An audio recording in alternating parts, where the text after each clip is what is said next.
an actually practical application for 5-stroke rolls in your fills. Makes it sound really cool. Definitely nothing to do with the fill that happens after it. 5-stroke rolls, if you don't know, are right, right, left, left, right, left, left, right, right, left. Good to get those down before you try and apply it.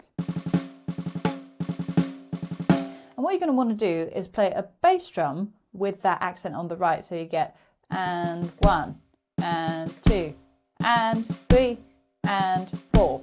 You can choose to alternate them, so right, left, left, right, left, left, right, right, left. But in this case, we're going to just use right, right, left, left, right. And you're going to plonk that at the beginning of any fill you like. In this example, I'm just going to use 16th notes around the kit because the fill doesn't matter.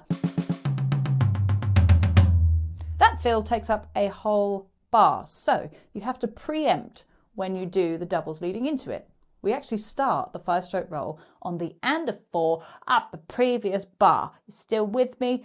Hopefully. So if you do it as an exercise, you'd count it like this: 1 and 2 and 3 and 4 and 1, 2, 3, 4. 1, 2 and 3 and 4 and 1, 2, 3, 4. Coming in on the and of 4. Remember that. Take it as slow as you need to get that accurate and say it out loud as you play it.